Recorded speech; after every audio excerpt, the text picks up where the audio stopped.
या देवी सर्वभूतेषु तुष्टि रूपेण संस्थिता नमस्तस्यै नमस्तस्यै नमस्तस्यै नमो नमः। जो जगदम्बा माँ शक्ति बनकर, कौन सी शक्ति? तुष्टि की शक्ति। तुष्टि को समझना हो तो इसके आगे एक उपसर्ग लगा दीजिए, सम उपसर्ग, तब समझ में आ जाएगा। संतुष्टि। जो देवी माँ सबके अंदर एक शक्ति, जिसको संतुष्टि की शक्ति कहते हैं, बनकर बैठी है, क्योंकि उसकी कृपा से ही संतुष्टि आती है। नहीं तो कितना भी मिल जाए आपको, कितना भी कुछ प्राप्त कर लें, आपके जीवन में संतुष्टि, तृप्ति नहीं होती। और जब तक संतुष्टि नहीं होती तब तक व्यक्ति अंदर से संपन्नता अनुभव नहीं करता। तो क्या कमी है मेरे पास, क्या नहीं है? जितना जीवन चलाने के लिए चाहिए वो सब कुछ मेरे पास है, इससे बड़ी और संपन्नता क्या होगी? मेरे सारे कार्य हो रहे हैं। प्रदर्शन के लिए मैं धन रख करके और शोरूम में तुम्हें कहूँ कि ये है, ये है, ये है, और फिर दूसरे के साथ बैठ कर के मैं कंपटीशन करूं और तुलना होती रहे कि तुम्हारे पास इतना, मेरे पास इतना, ये तो बच्चों का खेल है, तेरे पास ये खिलौना तो मेरे पास तेरे से बड़ा खिलौना। नहीं, जब तुम अंदर से संतुष्ट होकर धन्यवादी बनते हो और प्रसन्न रहते हो, सब तो है, काम तो पूरे चल रहे हैं। चिंता करने से तो आता नहीं, लेकिन उसकी कृपा से, उसके चिंतन से कोई ना कोई दया कृपा होती रहती है, काम चलते रहते हैं। इसलिए संतुष्ट हों। और इसके लिए एक शब्द बोला जाता है, जो प्राप्त है बस पर्याप्त है, बहुत है। प्राप्त है बस पर्याप्त है। आनंदित हूं, संतुष्ट हूं, धन्यवादी हूं। नहीं संतुष्ट होंगे तो कितना मिले जो धन्यवाद करोगे? व्यक्ति जो है जितना भी प्राप्त कर लेगा तो उसके बाद फिर बराबर वाले को देखता है, उसके पास थोड़ा और ज़्यादा, ये और दे भगवान, फिर धन्यवाद करो। उसकी ज़िंदगी में धन्यता और धन्यवाद शुरू ही नहीं हो पाता। और जो शुक्रगुजार नहीं है वो आनंदित भी नहीं हो सकता। इसलिए कहते हैं मन की वितृष्णा समाप्त करो। ये मन के अंदर जो तुम्हारे तृष्णा भरी पड़ी है, इसे त्यागो। दुष्कामनाएं तुम्हारे अंदर जितनी बढ़ती चली जाएंगी और बेचैन होते जाओगे। यल लब से निज कर्मो पातम। अपने परिश्रम से, कर्म से जो कुछ भी प्राप्त हो जाए, वित्तम तेन विनोदय चित्तम, उस धन से अपने को विनोदित करो, आनंदित करो। तुम्हारे परिश्रम से, तुम्हारी मेहनत से जो तुम्हें मिला, उससे कैसे खुशी मनाओ कि कैसे किसी बच्चे को उसके चाहे भी चीज की प्राप्ति हो जाए और वो कैसे आनंदित होता है, बस वैसे ही हमें भी आनंदित होना चाहिए। उत्सव मनाना जिंदगी का हिस्सा बन सके। हमारी स्थिति बिल्कुल वैसी है कि जैसे किसी व्यक्ति ने कोई आयोजन करने के लिए प्रबंध करना शुरू किया। इसको ऐसे सजाएं, इसको इतना बड़ा हॉल बनाएं, यहाँ टेंट लगाएं, यहाँ पर स्टेज होनी चाहिए, यहाँ पर नाच गाना होगा, यहाँ पर खाना खाया जाएगा, यहाँ पर आए हुए लोग बैठेंगे। और वो प्रबंध करते करते समय बीत जाए और आयोजन हो ही नहीं, महोत्सव हो ही नहीं, वो बारात आए ही नहीं, वो गीत संगीत हो ही नहीं। आयोजन में ही पूरा समय बीत जाए, उम्र खत्म हो जाए किसी की, तो क्या कहोगे आप कि इससे तो अच्छा ये था, इतना बड़ा इंतजाम करते करते उम्र बिता दी तुमने, थोड़ा सा छोटा सा ही कुछ कर लेते। जैसे कोरोना काल में अगर कोई आदमी ये सोचे अभी बेटे की बेटी की शादी है, तो 20-50 आदमी बुलाकर उतने में ही काम कर लिया जाए और व्यक्ति सोचता रहे कि नहीं मैं तो बड़ा आयोजन करूंगा। और उसी इंतजार में समय बीतता चला जाए और इस बीच में जो है लड़का लड़की दोनों बातचीत करते करते झगड़ पड़े, रिश्ता तोड़ बैठे, तो समय खत्म हो गया ना। जो आपके सामने स्थिति है उसमें आनंद मना लीजिए, जो प्राप्त है उसको पर्याप्त कहकर आनंदित हो लीजिए। जो आपको मिला उसका तो आनंद मना नहीं पाए, लेकिन जो अप्राप्त है उसके प्रति और ज़्यादा व्याकुल होते होते तुम तृष्णा में जो लग गए हो, तो तृष्णा का चिंतन हो रहा, भगवान का चिंतन तो नहीं हो रहा। भज गोविंदम भज गोविंदम भज गोविंदम मूढ़ मते। इसलिए कितने तरह के मूड होंगे उसकी चर्चा है ये। एक मूड तो वो है कि उम्र बीत गई उसके बाद भी प्रदर्शन में लगा हुआ, विद्वता दिखाने में लगा हुआ है। परमात्मा तुम्हारी बुद्धि से नहीं रीझेगा, तुम्हारे हृदय के प्रेम से रीझेगा। दूसरे वे लोग हैं जो धन की तृष्णा में ही पूरा जीवन बिता रहे हैं, लेकिन कभी भी अपने मन से, हृदय से भगवान का नाम जपने के लिए, उसको हृदय में बैठाने के लिए समय नहीं निकाला। उन्होंने फिर कहा तीसरे मूर्ख और सुन लो।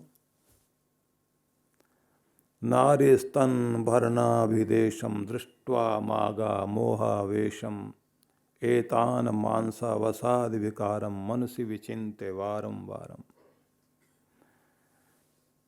विपरीत लिंगी का आकर्षण बहुत बड़ा होता है, स्त्री का पुरुष में और पुरुष का स्त्री में। युवावस्था में यह आकर्षण भयंकर होता है।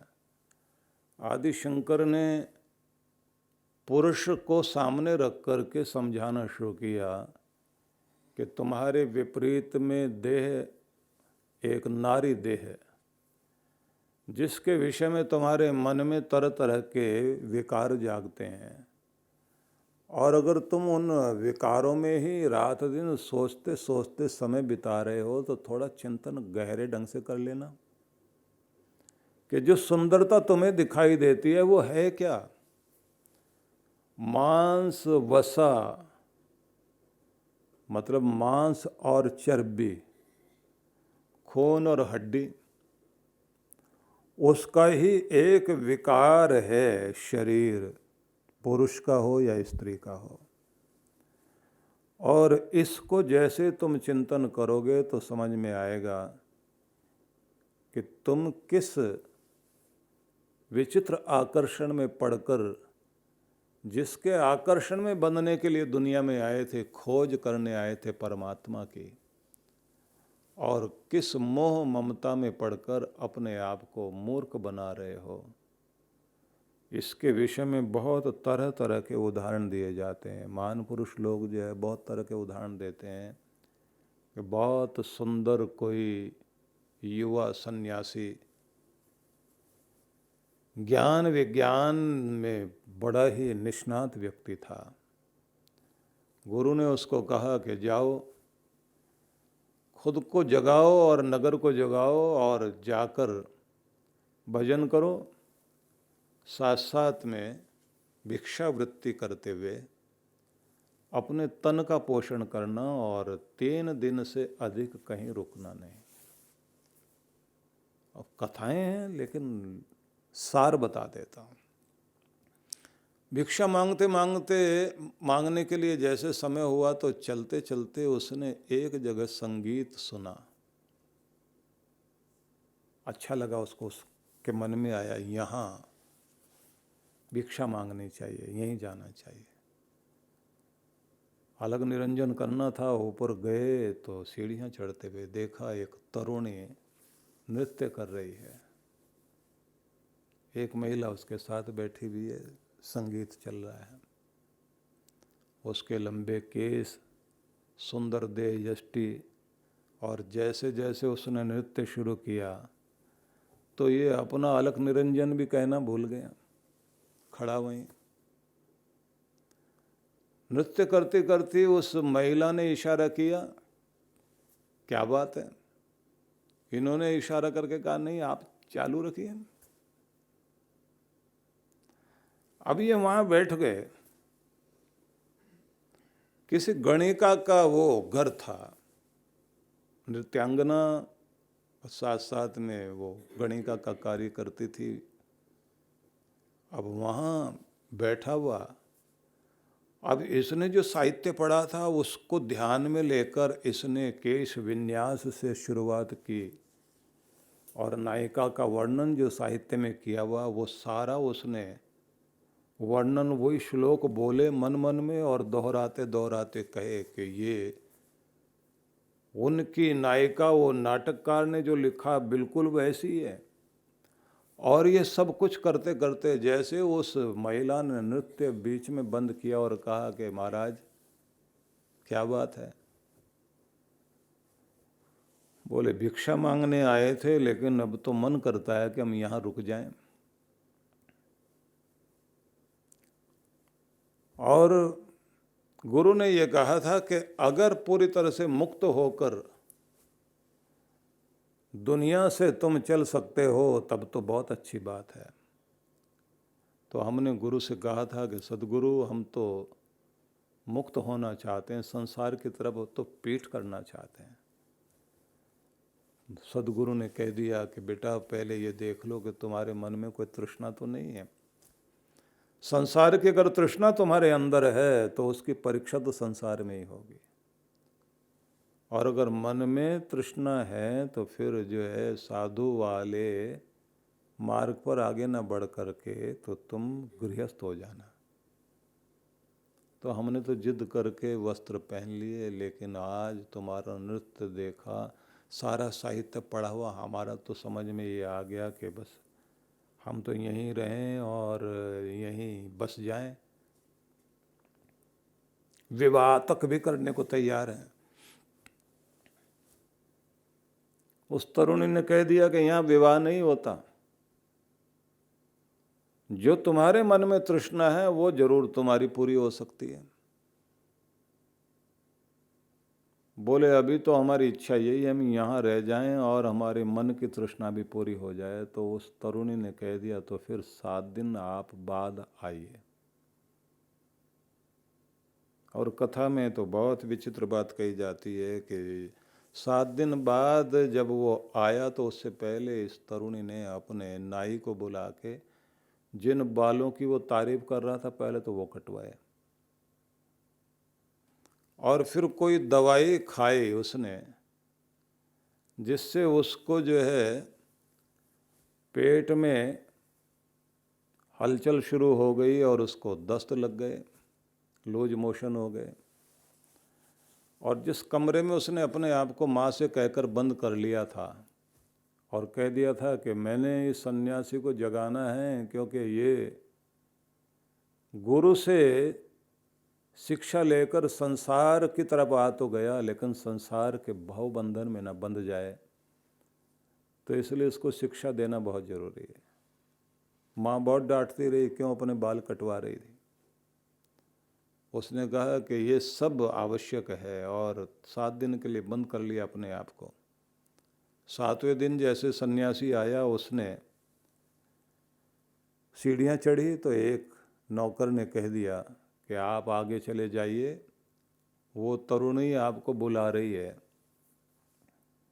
आपकी प्रतीक्षा कर रही है। जैसे इसने अंदर जाने के लिए द्वार पर खड़ा हुआ तो दुर्गंध बहुत थी। अंदर से आवाज़ आई, वही आवाज़ जानी पहचानी आवाज़ थी कि द्वार खोलिए और अंदर आइए। देखा तो हड्डी हड्डी हुई बैठी है वो, सिर पर बाल नहीं और चेहरे का हड्डियां दिखाई दे रही हैं, दुर्गंध बड़ी भारी, इससे खड़ा नहीं हुआ गया। उसने कहा तुम्हारा रूप रंग कहाँ गया, सुंदर बाल कहाँ गए? बोले वो पड़े हैं इधर देखो। तुम्हारा रूप रंग कहाँ है? वो बोले अगर देखना है तो आगे चले जाओ, पुराना जमाना था तो उस समय के बाथरूम और उस समय के टॉयलेट भी कुछ अलग तरह के होते थे।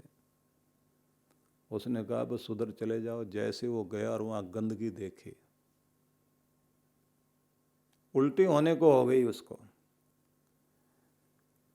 बोला ये सब क्या मजाक है? बोले बस यही रंग रूप था जो चमकता था चेहरे पर, बस वो निकल गया है 7 दिन की बीमारी से, इसी पे तो मरीज रहे थे। उल्टी होने को हुई और वहाँ से चीखता हुआ बाहर भागा। उस तरुणी ने कहा कि अगर तुम इस गंदगी को ही पसंद करना चाहते हो और गंदगी में गिरने के लिए आए हो दुनिया में, तो फिर ये साधु वाले कपड़े छोड़ दो। और उस युवक ने कहा कि तुम युवती आज गुरु बन करके, माँ का रूप धारण करके तुम मुझे जगाने के लिए सामने आ गई, तुमने अपने को कष्ट दिया। भागता हुआ वन की तरफ चल पड़ा और मुख से वही निकल रहा, भज गोविंदम भज गोविंदम भज गोविंदम मूढ़ मत। मूढ़ता एक तरह की नहीं, न जाने कितनी तरह की मूढ़ता है। और इन मूढ़ताओं में जब व्यक्ति फंसता है तो फिर वह बंधा रह जाता, और एक मूढ़ता से दूसरी मूढ़ता पर ये कदम चलते रहते हैं। आदि शंकर ने जो कहा अद्भुत है। आप सभी के लिए बहुत बहुत शुभकामनाएं, और मैं आप सबको आदरपूर्वक आमंत्रण देना चाहता हूं कि आप सबकी बहुत बहुत डिमांड, बहुत बड़ी बड़ी मांग के कारण ही ऋषिकेश में ध्यान साधना का यह शिविर आयोजित करने के लिए 18 नवंबर से 21 नवंबर के लिए निर्धारित किया गया है। और इस समय का लाभ लेने के लिए आप लोग अवश्य पधारें। बड़े आनंद की बात तो यह भी है कि हम सब वहाँ बैठकर कुछ आत्मचिंतन करने के साथ, ध्यान करने के साथ गंगा का लाभ तो लेंगे ही। गंगा निमंत्रण दे रही है आप सभी को कि आप लोग आएं, गंगा तट पर बैठ कर के साधना करें और अपने आंतरिक शक्ति को जागृत करने का, अपने चेतन को परम चैतन्य से जोड़ने का एक सुंदर अवसर हम सबको प्राप्त हो रहा है। कार्तिक पूर्णिमा का अवसर होगा और पूरे देश से लोग जो है उस समय दौड़ते हुए आने की कोशिश करते हैं गंगा में स्नान करने के लिए। तो ज्ञान की गंगा, ध्यान की गंगा, यज्ञ की गंगा और आत्मचिंतन करते हुए आत्म उत्थान की गंगा में प्रवेश करने का एक सुंदर अवसर आप सबको प्राप्त हो रहा है। तो बहुत बहुत आमंत्रण है आप सभी को और स्वागत है।